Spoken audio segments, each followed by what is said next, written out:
Hi guys, and now we're going to talk about the technology and nature of warfare during the First World War. So in reference to my first video where I just rambled about in my room talking about just the general things, here is where we have notes and we can just take a sort of a slightly more detailed look into how the technology kind of made the war very bloody indeed. So without further ado, let's go. So industrialization shaped the military technology in the First World War. The first point. Yes, this is true because the period between the Franco-Prussian War and the First World War is known as the Second Industrial Revolution, in which you no longer rely, in which the primitive, more just purely mechanical developments of the first industrial revolution were succeeded by more improved and more highly efficient and standardized industrialization. That is true because during this period empires expanded, so you needed more stuff to garrison, more stuff to police.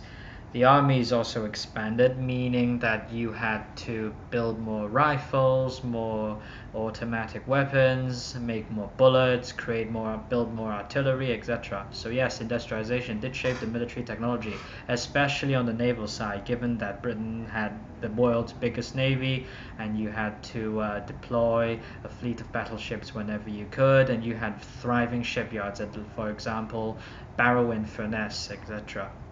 Secondly, most generals have believed simply that the deployment of mass infantry would win wars. This is half true and half true because there were forward-thinking generals that knew the change that would come. However, there were people of the old school who had fought in colonial wars like the Zulu campaigns, the Sudan, the Boer Wars just 10 years previous and stuff. Massed infantry does win war in the end, especially when the opposition does not have many guns or whatever. Again, to quote Blackadder, the British Army was mostly concerned with policing or with just, well, slightly called like they were fighting wars in which the opposition did not have a gun. Thus, massed infantry would win wars within this period. Anyway, next on, there had been a general war in Europe since the Napoleonic Wars ending in 1815. Again, the Franco-Prussian War was a one-off thing, and then you had a couple of the Danish and stuff. There wasn't a general war in the terms that at least 3 or more powers were engaged with each other. It was just like either the Franco-Prussians or the Danes vs the Swedes or something. I don't remember. The Danes versus the Prussians, I believe. I can't remember. There was a film about it. It's pretty good. Anyway. Industrialization transformed the destructive power of weaponry, increasing its range, accuracy, and speed of fire. That is true. You started before the First World War, most countries were using single-shot bolt-action rifles, in which I mean single-shot, not repeating bolt-action rifles, in the sense that they used the magazine cutoff and preferred single shots to land volley fire at distances of up to 1,500 to 2,000 yards. They focused mainly on delivering long-range volley fire, and the concept of volley fire dates back from the Napoleonic era and well before. And by the end of the First World War, you had machine guns, tanks, planes, and artillery, and all that kind of stuff, an orchestrated concert of destruction. So yes, it did transform the destructive power of weaponry. To put it another way, machine guns were issued at battalion level before the First World War. By the end of the war, they were issued at platoon level. That's how good it is, or even section level in case of a gun group.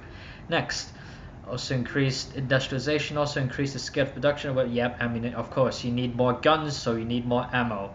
At the start of the war, military technology favored the defender. That is true because you have automatic weapons and highly accurate rifles that can shoot like full caliber cartridges that shoot like 1,500 yards plus. Machine guns and artillery could be deployed more effectively in defense and attack. That's true because machine guns and heavy machine guns at the time were heavy. For example, the Vickers Gun, one of my favorite machine guns. It was quite heavy, so it was designated a heavy machine gun at the time. So you would just plop it in a position and just chug away at the enemy. In the Second World War, it was designated a medium machine gun, but that's not the point. I'm saying is that machine guns and artillery were extremely cumbersome and not that portable at the beginning of the war, so they were mostly in static positions, thus used in a more defensive than offensive position. Barbed wire also added to defense as the trench, yeah, obviously, soldiers in trenches, barbed wire, just hindering the enemy. Early on, the war machine, yeah, I just said that point. They said that point. 450 to 600 rounds a minute, range of 2,000 to 2,200 meters. Yes, the Vickers Gun was, at the end of the war, the Vickers Gun could do indirect fire, in which you just lob bullets like shells in a kind of parabolic arc, shooting at that range. The bullets fall, not just fly in a straight line. The Vickers Gun had a rate of 450 rounds a minute, a little bit plus. The Germans, with their MG08, had 450 to 550 rounds per minute. The 600 rounds per minute were more for the aircraft machine guns like the Lewis K, or some of the plane-mounted MG and A-15s, or something like that. The French had the Shell-Shad later. It was kind of rubbish. It only fired like 200 something rounds per minute. It really sucked. Anyway, in 1915, Britain set up the MG Machine Gun Corps to coordinate the deployment of machine guns. Yeah, of course, because they got slaughtered within 1914. Well, not slaughtered, but they just realized how valuable automatic fire was. At the Battle of Mons, as I've kind of mentioned before, the Germans thought the Brits had automatic fire. They thought they had machine guns at the company level, but no, they were just the Brits with the mad-minute trained riflemen just blazing away. Rate of fire was important. Britain emphasized this doctrine. So there were people of the old school who thought that machine guns were just wasting ammunition. So they had to train their men to become machine gun. I refer you to British muzzle loaders video on the Lee Enfield. It talks about how a certain major, I forgot his name, said that if we cannot have machine guns, then we have to turn our men into own machine guns. Therefore, it shows that Britain emphasized the rate of fire in their doctrine, and once they realized that machine guns were actually legit, they had set up the Machine Gun Corps to kind of get more machine guns and get more trained people to shoot them. By 1918, there were 120,000 men in the Corps. It shows the development and how it shows the way of the future. The rifle was starting to decline, and automatic fire was the way of the future. Anyway, artillery, or not rifles, but like single shot bolt action rifles. Artillery accounted for 70% of total casualties and favored defender. Yeah, that's what I said before. In the first half of the war, artillery was too inaccurate. Yeah, you had the 9.2-inch howitzers and stuff. They just exploded quite well. It wasn't, artillery at the time was mostly and before was mostly used for not to fire with the advance of the infantry, but to just bombard a static position and be placed in a static position to bombard said position. So it didn't account for constant minute adjustments. It was mostly for artillery. Was mostly for just a general direction of throwing shells at the enemy. So it took a couple of years before they could coordinate everything. Anyway, next, all the countries, Germany wasn't so bad, experienced shell shortages. Yes, Britain had the shell shortage of 1915, and every other country had shell shortages because they had never seen that artillery would be used to such an extent. So a lot of shells had to be used. Artillery was not successful cutting barbed wire. Yeah, it's true. It just plunged into the ground, blow the ground up, and mangled the barbed wire even further. It wasn't that good. The Battle of the Somme, one of the most iconic and one of my favorite, although morbidly. Heavy bombardment for a week of German defenses by 1.7 million shells. You read it correct. 1.7 million shells were fired at the German positions in order to quote-unquote soften them up. Unfortunately, it didn't work and everybody got slaughtered. The Brits got slaughtered, the Canadians got slaughtered. Anyway, next, with the trench system and the race to the sea, the war became mostly a war of attrition. Yes, as I mentioned in my last video. And a war of attrition means just a bit of gas. The wearing down of an enemy, morally and economically, by a series of offensive. Basically, you just want to pound the enemy into submission while keeping your stamina up. No innuendos there, boys and girls. Anyway, poison gas first deployed in April 1915. The Germans had second battle of Ypres with chlorine gas. Yep, that's what I said. From July 1915, the artillery used gas shells, so yeah, it was deadly. Gas was feared and killed about 1 million men. It was addressed quickly with the development of gas masks. Yes, the Brits had the... you first had a cloth in which you pissed into it and used ammonia to filter out everything. Then you had a PT mask or something, I don't remember. pH mask, yeah. in which you just lobbed it over you just put it over your head and just pray to God that nothing goes through. And by the end of the war, you had the box respirator and a legit proper gas mask. They even made a gas mask for horses, so yeah, it was quite nice. So Winston Churchill set up the Landships Committee in February 1915. Yep, that guy, yeah, he pushed forward for the tank at the time. By 1916, limited number of primitive tanks in manufacture. Yep, the Mark 1 tank, it only had machine guns. It was a Mark 1 male heavy tank, but it did cause the Germans to run for their lives. They were very afraid because for the first time on the battlefield, you had a giant lumbering armored box that was impenetrable to rifle fire, and they'll just come and squash you. But unfortunately, the Mark 1 tanks, although the next point, as it says, didn't have a massive strategic advantage with terrorized the Germans, they were slow and prone to mechanical breakdown. Only a small number of them managed to get to the front line, and it was at the Battle of the Somme. So we had to wait until 1917 for the Battle of Cambrai before a proper mass defensive could be planned. And yeah, as I said before in my first video, the Royal Tank Regiment celebrates Cambrai Day as the founding day or something like that. My boy Willie. Anyway, the Germans began to deploy tanks in 1918, namely the A7V. Unfortunately, they only built 20 of the bloody things, so against thousands of Allied tanks, they couldn't do much. But I will say the A7V was a bit faster, was much more heavily armored, and much more heavily armed. It was like an armored porcupine. You had guns pointing out every direction. Unfortunately, it was too late for service, so the Allies just squashed them. There's only one A7V remaining, accordingly. I saw a video somewhere on YouTube where some angry officer was pissed that the tank was pinning down, so he went over there and then across no man's land, grabbed the tank and drove it back. Lol. Anyway, by 1918, massed tank formations contributed to the success of Allied counteroffensives in the summer and autumn of 1918. That is true because of the coordination and, as I've said, of the development in technology. Next, the Brits had developed silent registering by 1917. This meant that targets could be registered for bombardment without the need for test shots. This is vital because test shots will reveal your position, and if you fire a test shot, basically you have to start the offensive at that moment. So therefore, the Brits had basically developed OP tactics. OP British Royal Artillery, please nerf. Next, the concrete pillboxes were camouflaged because by the time people knew, hang on a minute, if we cover our stuff in mud and twigs and leaves, the enemy won't shoot at us that easily because they can't even bloody see us at that distance, given that everything is destroyed and kind of muddy and everything. Double and triple trench lines. Trench lines were developed to just make it more efficient and make everything stronger. Radio developments help communication, and as I've said many times already, you could probably be bored and annoyed by now. Coordination of infantry, artillery, and airplanes together. Airplanes took over the role of cavalry in terms of reconnaissance and recce and just light scouting, because you get to fly over the battlefield and taking pictures from above offers a much better perspective of the what you're about to face compared to just riding on horseback and chopping people with the sword. Drive me closer, I want to hit them with my sword. Anyway, so yeah, it benefited from the aircraft, and technology benefited from communication improvements and could guide artillery, which was good because you could just see, instead of just riding to where the guns are and hope that you don't get ambushed, you could fly to where the guns are, then return and tell them exactly where it is on the map, which was very good. Aircrew at first had revolvers because they weren't provisions for mounted machine guns, because if you shoot a machine gun, you would shoot off the propeller. It took Fokker to develop the interrupter so that the machine guns, the bullets would not hit the propeller of the plane. So every time there was a gap in the spinning, a bullet would fire out. So it was pretty innovative for German engineering. So it was pretty good.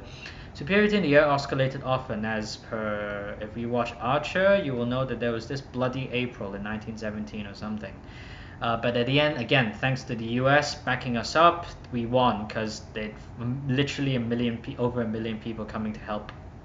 So, however, the home front was also affected because the Germans used Zeppelins, large airships, to bomb London and Scarborough and other places. So, yeah, it was terrifying. Zeppelins were very silent, and at the time, the guns were not that effective. The anti-aircraft guns were not that effective, so they had trip difficulty, kind of trying to shoot down Zeppelins, and at the time barrage balloons weren't too much of a thing, so Zeppelins had, compared to the Second World War where German bombing raids, Zeppelins had a very unrestricted route to London to just bomb them, and they could throw hundreds of thousands of pounds of bombs. Tactical bombing was employed to a limited extent, e.g. the Third Battle of Ypres, because you have people shooting up at you. At the time, airplanes didn't fly that much. To bomb from an airplane at the time just meant that you would chuck grenades from your airplane or just release a couple of small bombs. And at the time, aircraft were a bit slow, so people were trained to shoot down aircraft. So if we look at the Imperial Japanese Service Rifle, the Arisaka Type 38 and even the Type 99, you will see that the infantry doctrine, dating back from way before, was also including, if we look at the sights, they also included aircraft sights to shoot down aircraft. So even up to the Second World War, rifles and rifle caliber cartridges do pose a threat to planes, so tactical bombing was used to a limited extent because you could get smacked pretty hard. And of course, Zeppelins were not just used to bomb London, they were used to scout at sea because they, well, were pretty effective and silent. You could just hover above, and battleships couldn't necessarily shoot you down because the guns couldn't elevate too high. And again, anti-aircraft wasn't the same as it was in the Second World War. There were only like a couple of 76mm guns or just 2 or 3 pounder guns on ships, so it wasn't that effective. So Zeppelins were pretty dangerous out at sea as well. The Brits used the Royal Naval Air Service to observe German U-boat movements. Yes, the Royal Naval Air Arm was born in that era, and it was pretty effective. Convoys protected merchant ships because they found out that having 1 or 2 ships just carolling, just merchant ships, or just having just tramp steamers and cargo ships just shuttling across the Atlantic by themselves was not a good idea. You could have the Germans U-boat everything. And only one major battle, sea battle, Jutland, it was ironic because it was the Anglo-Germans arms race that had contributed greatly to the society, political climate, and arms build-up to the war, because you were building up like not hundreds, but like tens of dreadnoughts. And then suddenly 2 big fleets clashed, and then both sides had a Pyrrhic experience. The Brits claimed a Pyrrhic victory, and the German High Seas Fleet just got smacked. So Britain captured German naval codes, so they monitored German naval operations. The Brits are very good at like cracking codes and stuff. For example, the Enigma code at Bletchley Park in 1941, in the Second World War, and even before that, codes were the key secret to just turning the tide of the war, in that opinion, because it is said that sometimes you must not fight hard, but you must fight smart. So well done, UK. The UK continued to apply long-distance blockage on Germany. They could only do a long-distance blockage because short distance, for example, just barring at ports, was expensive and it just took a toll. But it was effective since the Royal Navy was pretty huge, so they could afford to do long-distance blockage and achieve decent results. Germany increasingly saw shortages of raw materials and food. Yes, because they were fighting war on 2 fronts. You can't import anything. You have to grow your own food because you have basically closed off any other opportunities to the world. The reason the Brits in the First and Second World War were able to keep on fighting along with France was because they kept one lane open. The United States, you basically have a huge factory across the Atlantic, and with the Atlantic, and that is not hostile to you and is friendly and on your side, so they could just get materials non-stop. Thank God for that. Unfortunately, U-boats still threaten Allied shipping, so unrestricted submarine warfare was intent to starve Britain, but then the Americans were pissed, so they joined in the war, and then Germany got smacked again. Unfortunately, malnutrition and food shortages in Germany shows that total war involves the mobilization of all the resources of a country, because you have the home front, you have growing for victory, no, that's World War II, sorry. You have to grow food for the troops, you have to barracks them, you have to have resources, you need to get the economy running and going and transport and all that stuff. So a home front was also an important outcome of the war. So anyway, this is generally the technology and nature of warfare during World War I. Guerrilla warfare was also born in this era. Well, it was born long before, but properly recognized to an extent. For example, in the Middle East with Lawrence of Arabia and his various operations in Palestine and whatnot, and then with the other regiments in the Middle East and stuff. So yeah, it's a shorter video this time, but I'm pretty damn tired because I've been talking for a lot. Anyway, I hope you've enjoyed this, I hope you've learned something, and please subscribe for more, and yeah, Oh, sorry, gas again. Anyway guys, I'll see you next time. Peace.